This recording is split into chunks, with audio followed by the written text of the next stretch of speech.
The house at the end of Orchard Lane. When the Harrows invited me to Thanksgiving dinner, I accepted, mostly out of guilt. They were new to the neighborhood, and I had spent months avoiding their strange, unblinking stares from across the street. Their house, an old, sagging Victorian on Orchard Lane, always seemed a little too dim inside, even on bright afternoons. But still, they were smiling when they handed me the invitation, a smile too wide. "You must come. We saved you a place." I have no immediate family to spend the holiday season with, so I went. The moment I stepped inside, the smell hit me. Sweet, almost like overripe fruit, mixed with something metallic. The lights flickered, and all the Harrows turned to look at me. Not one by one, but all at the exact same second, like puppets pulled by a single string. "You're just in time," Miss Harrow whispered. Her voice was warm, but her eyes were glassy, wet, hungry. They led me to the dining room. The table was already set, though the plates were empty.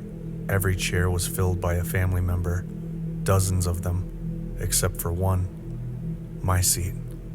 I noticed the chairs were old, antique, with strange markings carved into the wood, symbols I couldn't recognize. The chair waiting for me had the deepest carvings of all.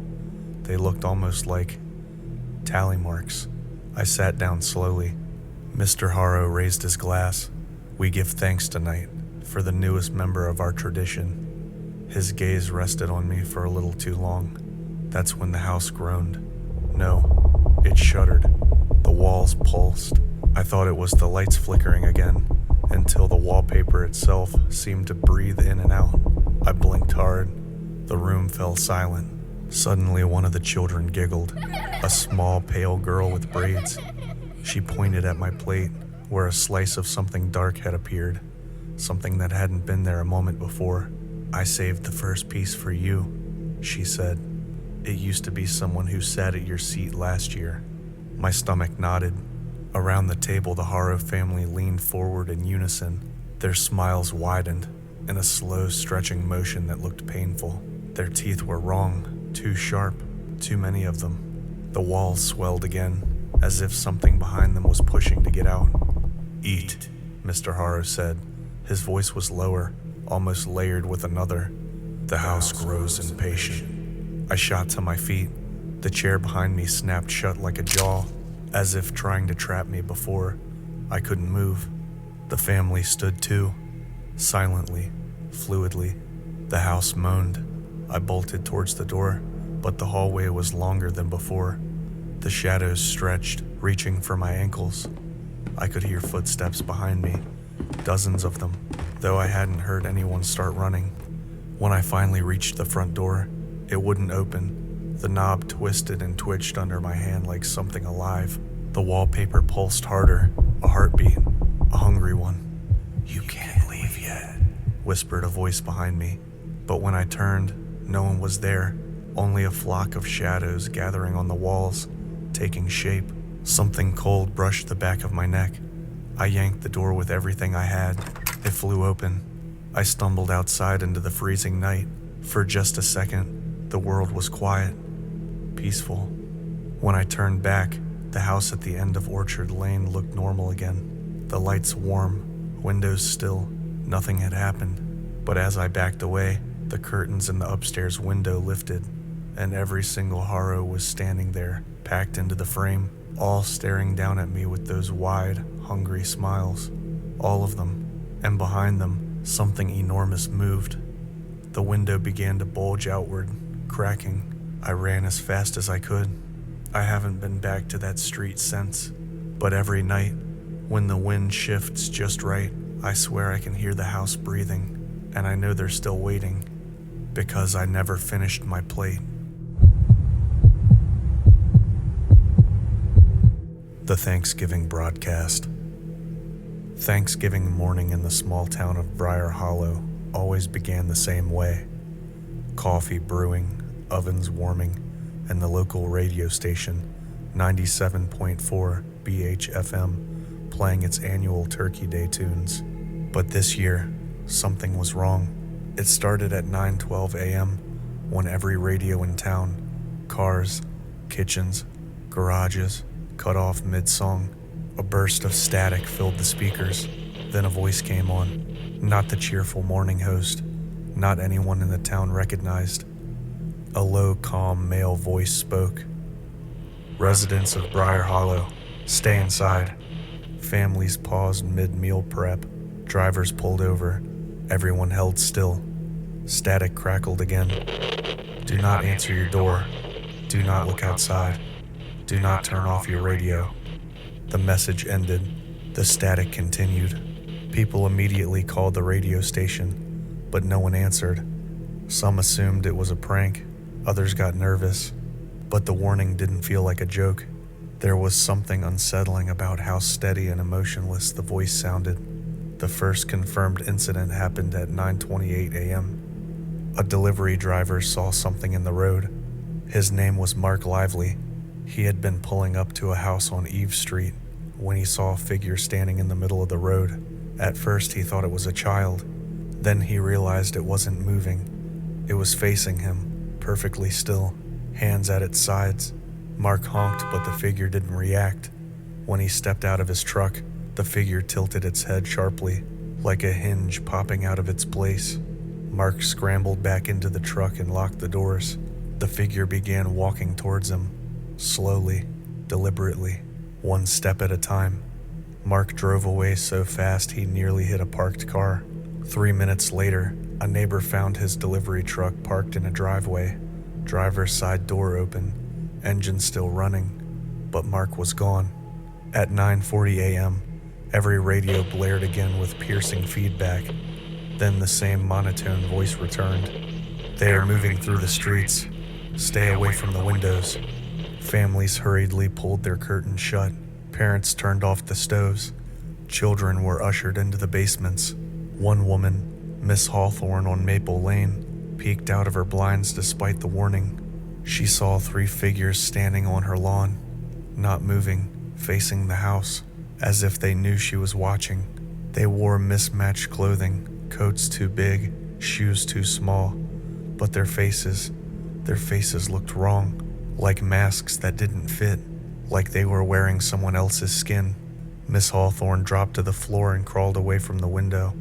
People started vanishing. A firefighter disappeared from his garage, a teenager from her driveway, a jogger from the bike path behind the elementary school. Always the same pattern. No scream, no struggle, just gone. The radio kept broadcasting warnings. They can see movement. Do not go outside. Do not attempt to confront them. Then, they are trying to get inside. The town waited in fear. At 12:17 p.m., the knocking began. Every house, every door, at the same moment. 3 slow knocks, then silence. 3 more, then silence.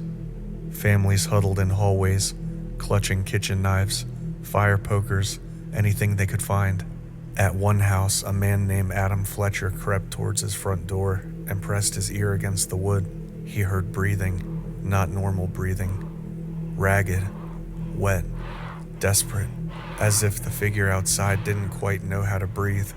Then something whispered through the crack where the door met the frame. Let me be thankful. Adam fell backwards, scrambling away.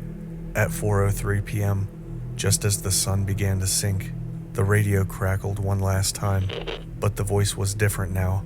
Strained, hurried, no longer calm. They're not people. Static drowned out the next portion. Then, don't trust. The transmission cut off. Silence. No music. No warnings. Nothing. When night fell, the knocking stopped. The figures disappeared. The people of Briar Hollow waited and waited. By morning, the streets were empty. Dozens of residents were missing. Police arrived from the surrounding towns baffled. The radio station was abandoned, equipment powered on, microphones live, coffee still warm, no employees in sight. They never found the source of the broadcast. They never found the missing people. They never found the figures seen on the streets. But every Thanksgiving since, radios across Briar Hollow emit a burst of static, just for a moment, long enough to remind the town some warnings come too late.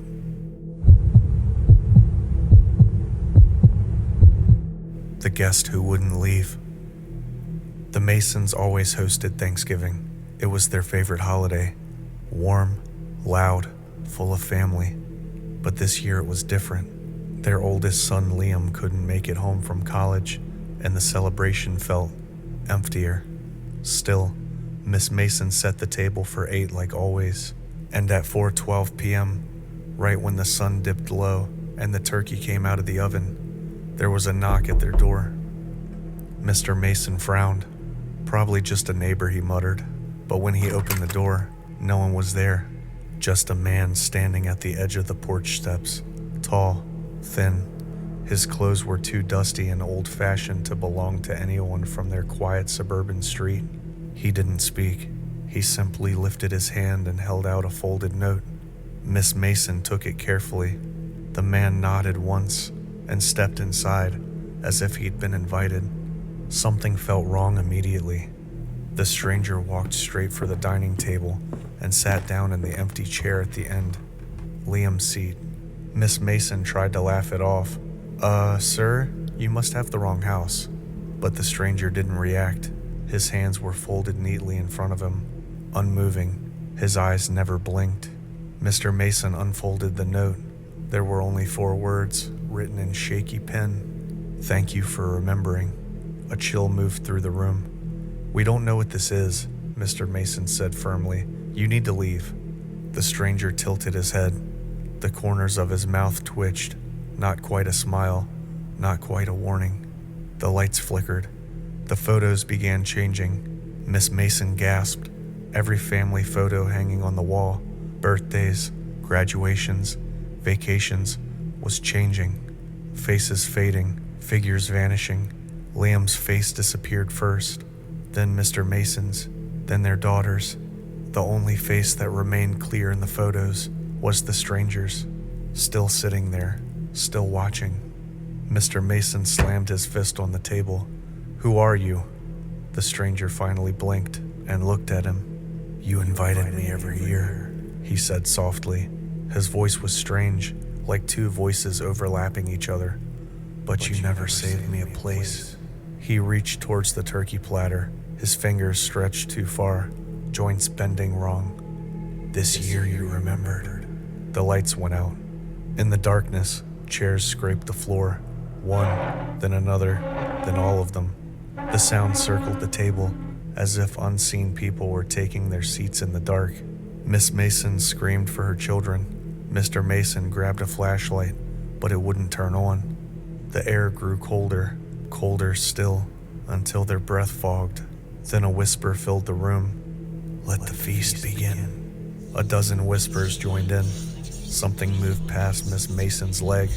A hand, bony and ice cold. The candles flickered back to life. The table was full. Every chair was occupied, but not by the living. Faces pale as candle wax, ghosts of people they'd never met, all staring silently at the Masons. At the head of the table, the stranger smiled. "At last, we've been waiting many Thanksgivings. Tonight we eat together." The lights went out again, and no one on Lincoln Street ever saw the Mason family after that night. But every Thanksgiving, without fail, the house lights turn on at sunset, the table sets itself, and the neighbors swear they hear a man's voice whisper, "Thank you for remembering." Hey everyone, this time of year is very special. I'm very thankful for my family and all of you guys that support me. I hope you guys have a great Thanksgiving, and I'll see you in the next story.